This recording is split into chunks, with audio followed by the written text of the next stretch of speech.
Hello, hello, everyone. Kenyon here, Basketball Rewind. That's right, it is Basketball Rewind. And we're here to talk to you about a couple things beyond the locker room. Coach Roach, we have an announcement. The WNBA is getting a new franchise. We're also going to talk about a little bit of Raptors news, a couple of things of what we've learned. I don't think we're going to review the week ahead, but we might talk a little brief thing about All Star. But again, for the rest of the year, we're going to be more so focusing on draft content. So stay tuned for draft talk, and that's usually going to come out on the middle of the week. And I have a special video, if I can get it edited in time, that's coming out on one of the younger Raptors on the team. So stay tuned, like, comment, subscribe on your way in, and let's get this show on the road. Okay, so the WNBA, they have a new franchise on the way, and it is the Cleveland Blanks. I don't know what the name is yet. Rockers right now. I think It's the Walkers? Rockers. I think they're Rockers? Okay. So we give a little history for folks who are not aware of it. Cleveland had a team prior. This is one of these old teams that are being resurrected. What is old is new again. They were called the Cleveland Rockers before. Based on the article from Yahoo Sports, it looks like they might be going back to that name again. The Rockers, of course, implying the Rock and Roll Hall of Fame. So we shall see if they keep that name, but that's what the going thing is right now. The interesting part is the price tag. I don't know if you all want to discuss the price tag. Yeah, I mean, so you were saying that the bid ended up being around $250 million, which is interesting because Toronto was able to get theirs for $50 million. Of course, we're talking in US dollar denominations. But yeah, the price of the brick has gone up. And that's the reason why we were so animated when the first time around, when the Raptors didn't get in initially. And I think they had to pay a little bit of a penalty. They did. A little late versus what the Bay Area team did. So this is really good news for basketball overall, for women's basketball. It shows the growth of the league and the confidence that they have in their product and where it's going. Also, within the Yahoo Sports article, they talked about how there's notions that they want to expand by a couple more teams. So I think it looks like they might land. This is me saying, so it looks like it might land around 22 because right now at Cleveland, will put them at 18. So it might be Right. 22 is what they're looking at. I said before, I'll give credit to David Sampson, who had mentioned it on the Levitard, Meadowlark Lemon, Meadowlark Sports, wherever their sports podcast is. He had mentioned a few months ago in the summertime when they're top of the TV deal that if you want to break out on your own as a league, you got to have at least probably 20 teams as the floor. It looks like the WNBA is thinking the same thing. This would be the biggest expansion. Right now, 18 might be the biggest expansion ever. Definitely anything 20 and over would definitely be the biggest expansion. And Right. around a few more teams to toss around. Houston seems to be the front runner to be the next team. They also mentioned Austin. Philly, which is interesting because they're Yeah. they have issues with their arena right now. Nashville, Right. Detroit, as well as Miami. Miami. The Philadelphia situation, to your point, is interesting because, I mean, Josh Harris, I think the ownership group there that owns, in this case here, the Washington Commanders, and he owns, of course, the Sixers. And I think I don't know if he owns the Flyers, but the fact they're looking for a new deal, if they're feeling that confident of getting a team in the WNBA, they must feel confident they're going to get that new stadium they were looking for. That to me would be the indication of that. So, hey, Yes. great news for the W, great news for basketball overall, and great news for women's basketball. Now, obviously, there are some people that are going to be listeners and will feel a particular sort of way about stadiums. I know stadiums do get funded in large part by the public. I'll just leave it at that. That's maybe a discussion for another day, quite complex. But yeah, I do hope that the Philly situation does sort itself out, because that type of thing can kind of derail things. Coach, I don't know if there's anything that you want to chime on in terms of this. Otherwise, I know that you'll probably want to chime on some stuff to do with Brandon Ingram. Yeah, no, I will in a sec, but I think Larry Tannenbaum was wise to get in when he did for the price of the team. I think what did we pay 50 million for the WNBA expansion team for Toronto, and now it's 250. I think it's I feel it's like 65 Or because I thought they had to do something else because I thought 50 was golden. So it was 50, but you're right. They did have a penalty, but like just the base, if they didn't pull out of the deal, yeah, Yeah. right? So it was regardless, 50. Regardless, we spend under $100 million yes. for a professional basketball team to come to Toronto. So I'm just glad we have ours when we did, because as you guys said, the price of the brick is going up and it's going to continue to go up. And they could have had that for a lot cheaper Hmm. year and a half ago. But anyways, good for I'm glad I'm just glad for Cleveland. That's glad that they're getting a team. Just the expansion of the WNBA product as well. And Right. I'm just glad we got our team when we did as well, because it'd be a lot more now or next year if we had decided to wait. They're playing also in the. I remember it used to be called this. I'm not sure what it's called now, but I used to love it. It used to be one of my favorite sponsor names, the Q, the Quicken Loans. Yes. Yes. I'm not sure if it's still there or not, but they're playing there, so they'll be playing where the Cavaliers play. So that's a good sign. Yeah, I mean, I think the other thing that's very interesting to look at is a lot of NBA players are actually getting involved. Like, for example, Kevin Durant, Jason Tatum are actually getting involved with potential ownership bids, and that strengthens the product, a lot. There, obviously, the NBA does have a partnership with the WNBA, but the more, especially with this last CBA agreement, They had that that. that players can get involved with both NBA as well as WNBA partnership, as well as the WNBA players themselves. I think the better. You really do want the people who are working in these fields to have a big major stakeholder claim to those fields, and this is no different in this in the world of basketball, of course. And just for viewers, Durant is for Austin, St. Louis, Tatum for St. Louis. He's at St. Louis Yep. players. Yeah. And yeah, you're right. I guess there's a partnership between Joe Harris and Comcast to build a new arena that would both house the 76ers and the Flyers and a WNBA team. So it's going to be a very nice arena when it does get built. Some of these things do need, at bare minimum, revamping. And I know that Houston is interesting because they just built a 75,000 square foot practice facility from the backing of Tillman Fertitta. So, Yeah, I just hope when they build these new arenas, they have a little more character than some of the recent ones. Like baseball has nice character on there. I mean, well, what do you think of the Clippers? It's cool enough that when you see it visually, you know you're watching the Clippers game. So Right, but it's so huge. I don't know if it feels like the guys get swallowed up a little bit, but right. I don't know. Like old school arenas has a certain feel for them. Like when you were playing Philly, you knew the Spectrum, you knew the Garden in New York.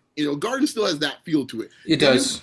Yeah, the Celtics had their Garden, of course, the parquet. It had Also, the Staples Center, and even before the Forum, if I'm not mistaken. the Forum, yeah, it had certain ways that you knew it was those stadiums. I Yeah. think the only one that's done a good job of the new arenas, honestly, is Brooklyn. I know it's Brooklyn. Between the lighting aspects, the floor, I know why it's like I'm watching the Nets play. I know I'm in Barclay. Of the new arenas. True, true. Part of it's also the flooring paneling itself and that sort of thing too. But I hear you. Like I'll still call it the ACC, whatever. That has a very distinctive feel. And also when you're at the game, it does have a distinct. I mean, I've been in a number of different arenas throughout Canada. One of the arenas that I have not gone to is the new Jets arena, and I've heard that the sound in it, the acoustics, is just amazing. But it just in terms of the ACC versus things like GM Place, I always loved GM Place for the they had a really fancy screen, of course. But the ACC, in terms of the viewership and the viewing lines, I mean, we've talked about it before. I know some people miss these episodes that are really good to cover. So again, go back, watch those episodes, check out some of them. But we have talked about the fact that the ACC was built with basketball in mind. There is I believe Alex Wong's Prehistoric. It's right there. It talks about this as well. I haven't gone to that part specifically, but this arena that the Raptors play in is quite special and predates anyone that is part of the Raptors right now for the most part, except for I guess even Ed Rogers because he wasn't part of ownership then. No, So it's just Larry. just Larry Legend, different Larry though. Legend.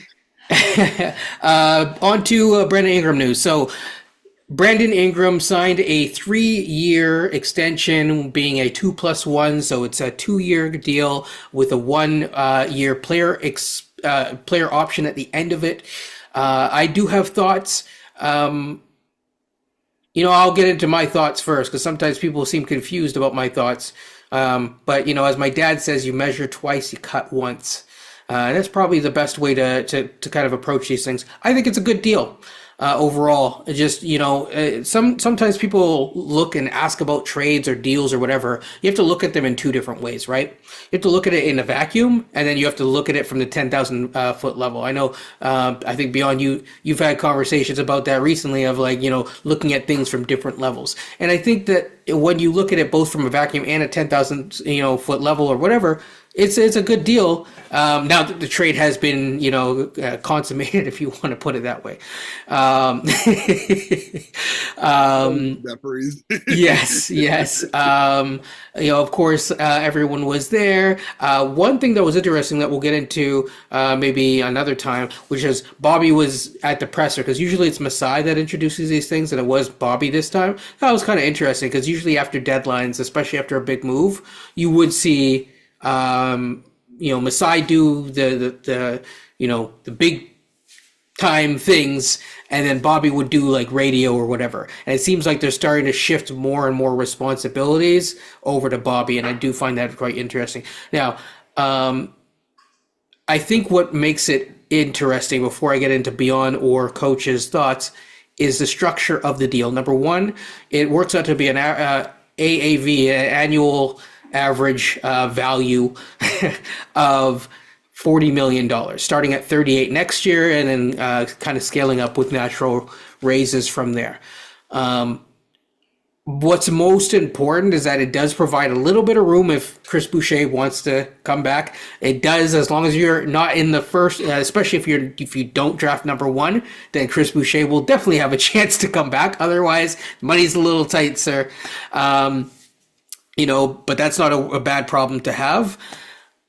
I think what's the other thing that's quite interesting about it is that, Beyond and I talk about this offline, is like when players want to hit free agency, and it allows him to hit free agency before that, elusive age 30. And some people's age 30 is different than other people's age 30. And Brandon's age 30 might, we will see, look a little bit different because he has had injuries. So he might want to hit another payday before age 30 and lock up that like 4 or 5 year contract at age 30, also under a higher cap number as well.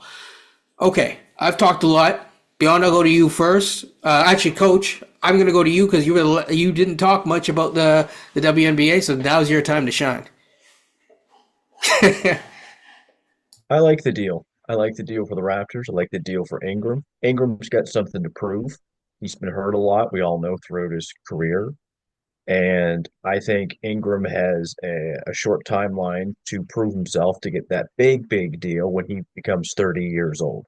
He's 27. So next year, he'll play his 28 year, or he'll be 28 when he plays the whole season next year, 29 the year after. So you're basically getting this guy in his prime.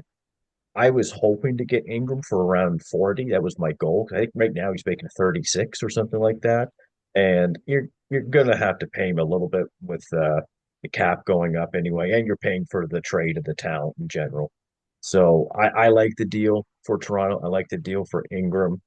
I know that we're gonna see, like you said, with that pick, they're gonna be able to spend come next season. But this also gives an opportunity to see Brandon Ingram on this team if he's going to be like the lead scorer, if RJ is still here, or Scotty, his offensive games continue to develop more. We're going to see about that. So I'm excited for this deal. I love the trade, or I should say, loved it. I liked it when it happened. I can kind of understand it, and let's let's see where this goes. Overall, I think for Ingram and for the front office is a good deal. Beyond, your thoughts. Yeah, I think I agree with a lot of what Coach said. I like the deal in the vacuum. I like it a lot. I'm just my only concern is it's always been like what are the downstream concerns that come out of this deal. That even Coach kind of hinted at a little bit, but like the deal itself, like if you just look at the deal and say, okay, I'm trading package A for package B, there's nothing to discuss. The No. Raptors got exactly what you wanted out of it. Yes. That's fantastic. Price range, that's about right too. I also, just as you mentioned in your intro, I was also happy that it was a 3-year deal pretty much, because I was a little concerned of the back half of, let's say, a 5. I know it couldn't be the case, but I'm happy in this case here it got the 30, because it now gives both sides a kind of a good look at what's left, because he's a complicated figure when it comes to that 30 range, as you mentioned. It's a nice little courtship. Yes. We'll find out. We'll find out. Everyone right now is all in love. We're in the weekend of love, right? Everyone's all happy right now. Cupid's got the bow and arrow going, right? We'll see a year from now what it's like, between organization, player, agent, fans. We'll find out then. But yeah, I mean, I think it's gonna be a fascinating setup. Of course, the next big question is, and on a side note, I am also found it interesting. Masai has not really been involved in this entire escapade, which I find interesting as well too. And the other thing is, like, when we talk about that, like, first of all, this is I think a good time to address certain things. Not every single thing is a slight. If you are listening to this and you got upset and took umbrage with the fact that we said, oh well, Masai wasn't at the, I'm sorry, he wasn't at the. I am stating fact. So if that is a problem, then the issue is with the person taking the problem. Yeah, and I think the thing is, I'll just say this: I think the way we look at things versus maybe the average Raptor fan they're looking at it very local. And that doesn't mean that we're not Raptor fans. No, but I'm saying that they some Raptor fans are a little bit more worldly too. Yeah, exactly. But I think the typical ones that we're talking about look at things like local. I'm just looking at the game and my player and my coach. Yeah, or even game to game and stuff like that. Game type of stuff. Where we are looking at things in a bigger picture at times. We get granular too, but at times you got to look at a bigger picture. And when you're doing front office, that is always about bigger picture.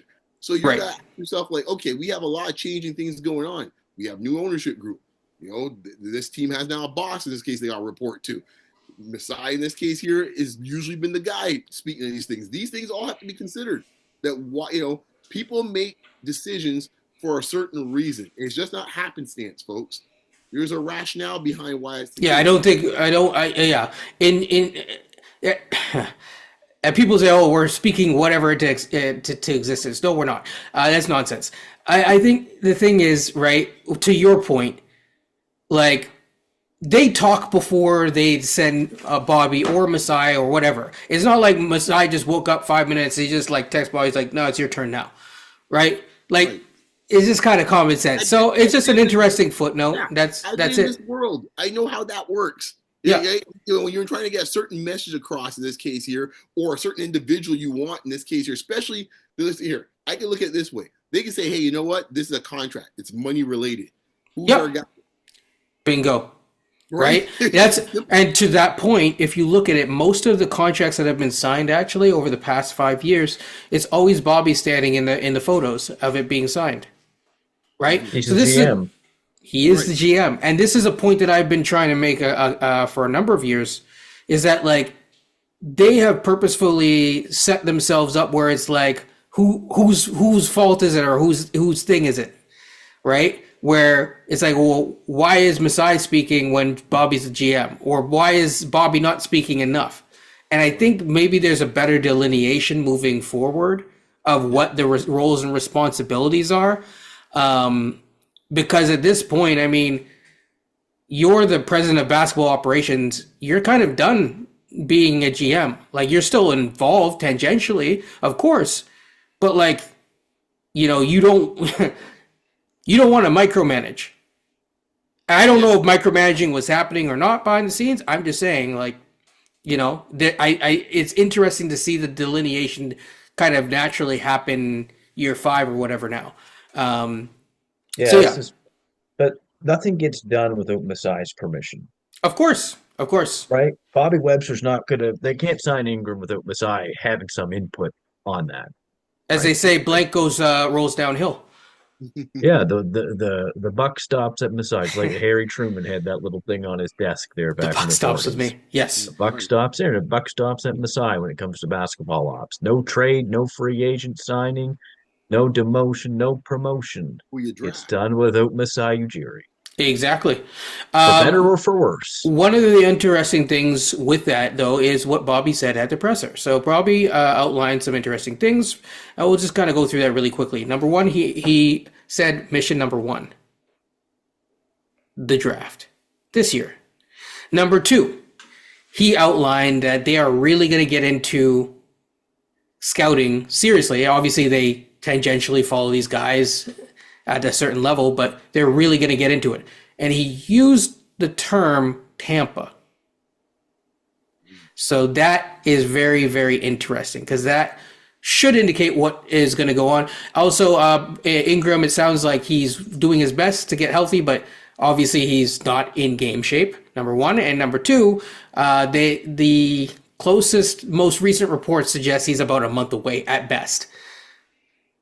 So we may not see Ingram. I don't think it's a priority, and I think that that's one of the other reasons why I like this deal is that there doesn't put pressure on, and I'm going to just say this straight up right now.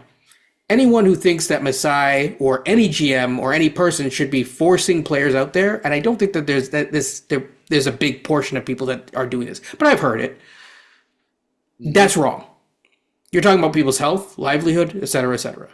So again, I don't think that there is a pressure to put Brandon Ingram out there in a position where he's hurt, and instead you can come back next year healthy in an ideal world. We will be talking about tanking and all that kind of stuff next week. So yeah, but we should be talking about the final segment, which is what have we learned thus far. I'm going to start off. I'm going to talk about the rookies. We drafted a lot of rookies. We also stocked up the pipeline in terms of not just the rookies, but even we had a coaching change from a 905 standpoint. The 905 is now number one in the G League. That's a really nice revelation. It's something that I loosely kind of put little things out where I'm like, yeah, they might need a coaching change down at the 905. Eric Corey is still part of the team, yes, but they need someone with a little bit more experience, and that's what they got. I think the other thing, too, is that they also stocked up the cupboards with, point guards and different players at different positions. Some have been lost, some have been kept. But overall, we have players at different positions who have been involved with the program this year, and we see that as well as the four rookies. Mobo, Chomchi, the list goes on. Walter, of course, and Shed. They've all had time with the G League. And then, of course, there's Battle as well, who also got re-upped for a multiple year. Looks like they're tying him to Brandon Ingram. Just kidding. So I think what we've learned is, or at least what I've learned, is that when you look at the individual rookies, you know how some of them fit. I think our concerns about Mobo have bared out in terms of, I know some people think that he can be a small ball center. He ain't no center. He's 6'6", but he does have a pathway forward in terms of being a really strong small forward. He seems to be able to guard really well out on the perimeter, tenacious rebounder, not the most tenacious layup man, but he'll get there. You got to start everywhere. Walter, obviously, we were really happy when we drafted him. In this year's past draft, he was one of the guys with the highest potential, and you see that bear out. One of the younger guys in this draft, and again, one of the guys with the highest potential. There's other guys that could have worked out here, but he specifically was a guy that we were happy with and has a lot of potential. Shed, let's just put it out there. I ain't going to name any names. You know who you are in the comments, but the man won out against Davion Mitchell. We said that he would. That was the prediction. Similar skill set. He's done well, and I think he's carved out a role on this team, and that has been emphasized with the moves of the front office. So as Bobby said last year, there's a lot of cleanup work that still has to be done, but they've started to hit a couple singles slowly but surely, and just keep hitting those singles. Bjorn, your thoughts? Well, what have you learned? What I've learned, I'm going to label this my segment for what I've learned, called The Untouchables. Great movie. So with the Untouchables, this is referring to an article by Michael Grange a few weeks back, referring to folks that were untradeable on this team, and the two players that were mentioned were Scotty Barnes and Gradey. So I'm going to go with it in that order. Let's start with Scotty. I think probably he had the biggest question, or the thing that we had to clarify and understand the most as this season started. Like what is Scotty Barnes? What is his like? How will he work on a team in this case to be the type of team you want it to be? And that was still he was quite the enigma in my mind coming into this season, in year 4. I think we now have some clarity on what that looks like now after about 40-something games now, or what we're looking at now with Scotty Barnes. I think the trade for Brandon Ingram actually kind of answered that question for the front office as well too. And it's still a growing process on the offensive end of the court. I think that's one of the things where I think they've come to a realization of that. How long it will take, who knows? But at least with Brandon Ingram there, it gives him more time to kind of figure out what that is, what having the burden of trying to be the driving force offensively for this team. I think also it helps him defensively as well too, because I think right now his best position at the moment right now is probably power forward, and it keeps him close to the basket where his defensive skills are heightened at the best. That will help him as well too. So I think we've learned a lot from Scotty of what type of player he is at this point here, and we can. And it's no slight on Scotty, but it's more of just understanding like, okay, now we can fill in here. We were doing the bricks and mortar. Now we're filling the creases with the bricks now to seal them up. We now know what we need to get in certain areas to kind of help this team get the place where we want it to be. Well, I mean, one of the things that we entered the season saying is we need to know what Scotty is. Mm-hmm. And the front office has made a signal that they have a more clearer, not a fully completed, but a more clearer picture of what he is. Well, go back to the GM, in this case, Bobby Webster, when they was asked about, you say, hey, man, Scotty likes to pass. Brandon likes to shoot. Essentially is what you said, paraphrasing it. Okay. We figured it out now. I mean, I agree with that assessment. So let's try to fill in the blanks where we can. Brandon Ingram's one blank has just been filled. Another one's going to happen sometime in late June. And I hope it's a big, beautiful blank when it's all said and done. But moving on to my man here, Gradey. So, boy, you know me. I know my man Mouth. He likes to wave the Gradey flag. But there's a man here that was waving the Gradey flag long before, deep in the undercover. I said, you better watch this little young boy in Kansas. And I thought we weren't going to get him because he was pretty high in the draft. And he kept moving, and we kept moving, and we finally met. And the twin was talk about love. The connection finally happened at the draft. I will say this about Gradey. I say jokingly, with a tongue-in-cheek thing, but partially seriously, white clay. And everyone at that point were saying like, "Oh, come on now, you can't be a guy's gonna be a 20-plus scorer." It's like, really? Okay. I think the thing is, people think that he's just a spot-up shooter. No. It took a year in this case for his coaching staff to realize like, oh no, he's not that.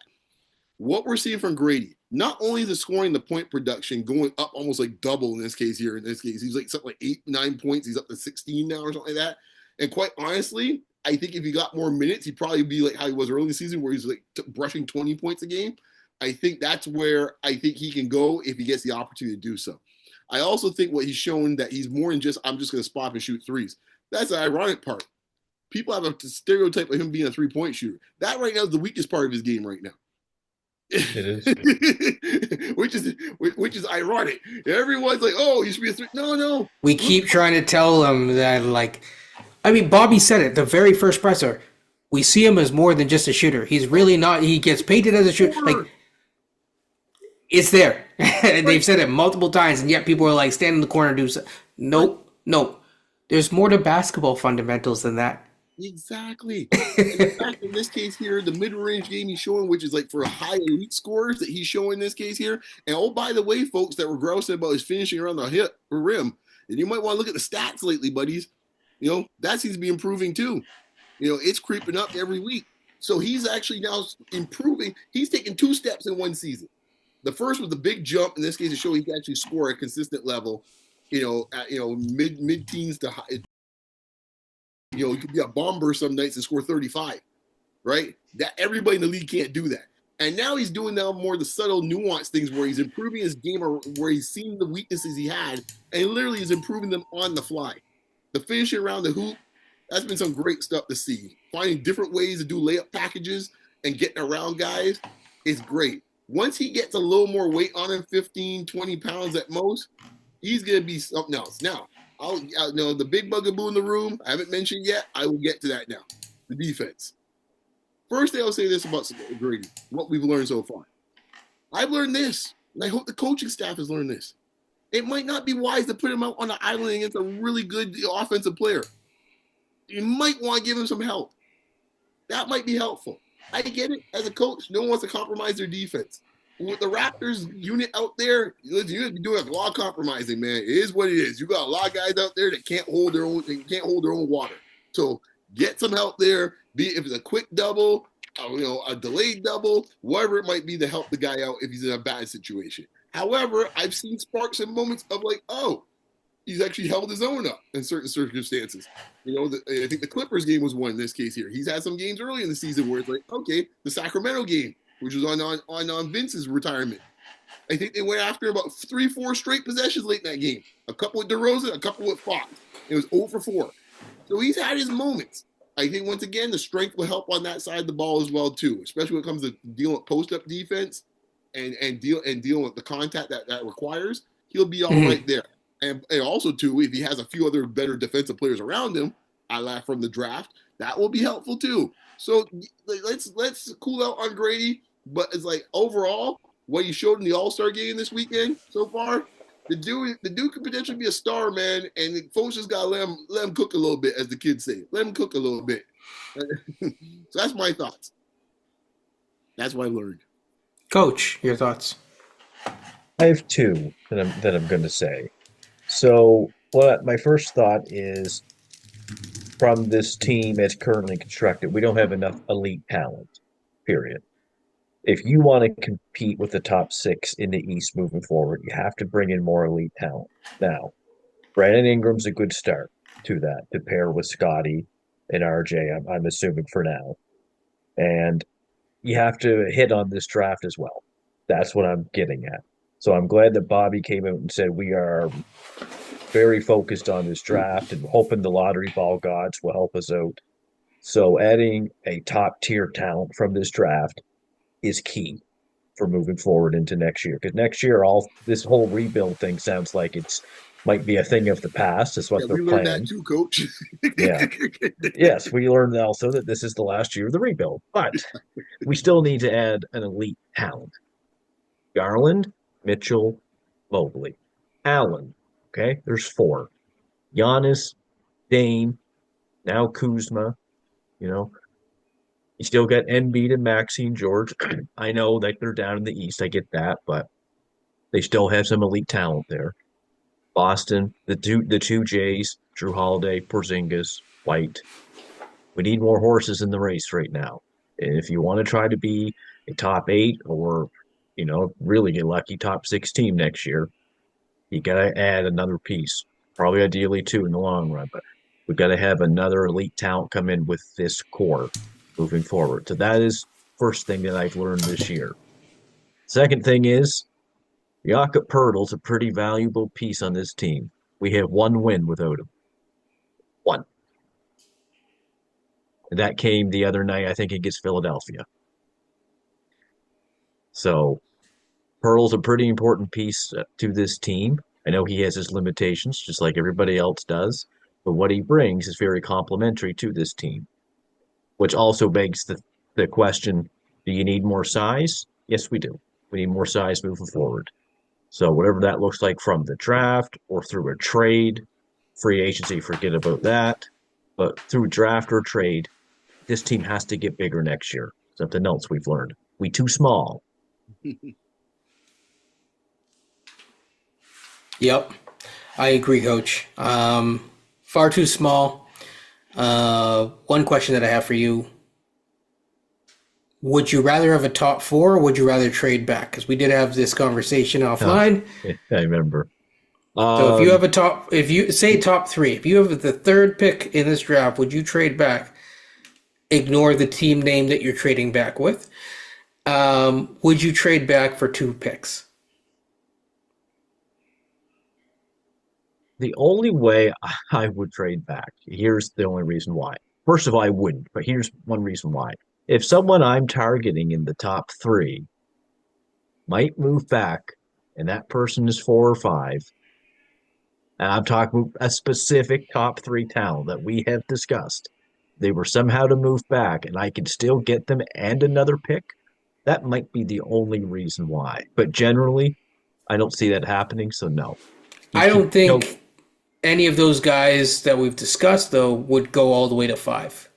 well, that's my point. Do I see Dylan Harper, Ace Bailey going back to 5? Nope. So there you go. That's the only way I would move back. If I somehow got intel that says, oh, they're passing on Ace or they're passing on Harper or they're passing on Edgecombe, let's just use that for an example. And they're the guy that you want. And I can trade back and get them and plus something else to help my team. That's the only way I would ever consider that. Other than that, no, I'm not trading back. I'm keeping the pick and I'm keeping it simple. There's one scenario I would do it. If and it's quite plausible actually. If one of the teams that are ahead of you wants a center, and in this case here, one of the guys will drop to 5, then I would consider the 2 picks in this case if that scenario played out. No, but if a team in front, what do you mean a team in front of you? So all right, so the scenario I'm looking at is if we were top 4 pick, It would have to be we aren't staying at top 5. The only way we're staying at top 5 is if everything after the lottery stays the same as today. Okay, so we're top 4 pick that in your scenario. Yeah. One of the teams that are in the top 4 with us decides to take a center. Right? That scenario is quite plausible depending on the teams that we're looking at here. If they decide to take a center, that means one of the guys we're talking about is going to drop to 5. And if that scenario plays out, and the likeliest one's I'm just looking here, the likeliest one is the one from Baylor. And if that is the case, then yeah, I'm getting my fishing rod and we going fishing for a couple picks. We're going to drop the 5 and get that second one. Yeah, I don't know how many teams will give you 2 picks from this year's draft. That's the other thing. So you might get a pick from this year and then next year. My motto is this high up in the draft. I've said it again and again and again. Later on, if you're sub 15 and 15 to 30 or 15 to 58 or 15 to 60, I guess, or whatever, assuming that, no one has lost their pick in that year's draft. I think anything above that, pick your guy. Don't get cute with it. You can get another guy. Make trade to get another guy. But pick your guy. If you trust your scouting, especially in the top 4 of any draft, a lot of people had Reed Sheppard. I didn't have no Reed Sheppard. Oh, someone messaged me the other day. They're like, "Oh yeah, see, size matter." I said, "I could have told you that. You should have watched Basketball Rewind." Been trying to tell you, right? So, like, that's not to say that Reed won't be a fine player, but it's just like that's what he's going to struggle with. So at the end of the day, yeah, that's kind of where I land. I think you picked your guy that high up. There are segments where I think, like for the Vince Carter trade, where you traded up, I think. You swapped. I don't mind that. But, and I don't know what else we traded back, actually. We traded back? We had Jameson at 2 and Golden State had Vince at 4, and then we get something else along with that to get Vince. I think that's what it was. I thought we were 4 and 5. I think Vince was 5 and Jameson was 4. So folks, in the comments, please correct us. Yes. Yeah, they got I'm looking it up now. And then they swapped hats. They were like 4 and 5 beside each other. Right. And there was some little stuff that was there because Vince was the 5th pick. Right. And what was Jameson that year? The 4th pick. Jameson was 4. My bad. You got to be on. Correct. So Jameson was 4 and Vince was 5. Yeah. I'm cool with that if you're just swapping back one thing. But like, say it's like, I'll give you an example, which is going to ruffle some feathers. Say you can pick Grace Bailey, and then like he's like, no, I'm going to pick Malowatch and trade, but just pick Ace Bailey. Like, what are you that's doing? true. Yeah. You know what I mean? Don't be fooling around with this thing. Just I wouldn't Yeah, think no, that. but that's why I said doing. if there's a team or two that doesn't like ace, they want to pick a big, like Beyond said, and I know my guys could be there at 5 or 6. Let's just say, for example, Yeah, I get that guy for a little bit cheaper, and I probably get something else too, another pick. yeah. And I do know that some people are like, oh yeah, but like, you should just trust him aside. Okay, but I'm doing a podcast here, so you're on Basketball Rewind. These are our That has nothing thoughts. to do with trust and Messiah or not. That has No, nothing to. That's I'm not the just point at asking all. everyone's thoughts. Exactly. Yeah. No, I see what you mean, but that has nothing to do with trust and Messiah. If Messiah makes that trade, he still gets ace at 5. Yeah. It's great, fine. If that's his guy. If it's VJ, if that's his guy. My As long whole as he gets hit, thing, get your guy. hit your guy. There's Get your been guy. times in the That's it. past when Messiah's liked a guy and he hasn't went and got it. And I've said this before. Shea is a good example. Giannis is a good example, right? I'm sure that there are others. Okay? If Bruno Caboclo's your guy, go get him. Okay? Pascal Siakam is your guy, go get him. Get your guy. That's it. If you trust if you trust you are one of the better drafting, scouting people, then scout the dudes and trust the process. That being said, I think we've talked enough about Raptors and everything else. Stay tuned for Draft Talk. Take care and peace. Oh, like, comment, and subscribe. Yeah, that's it.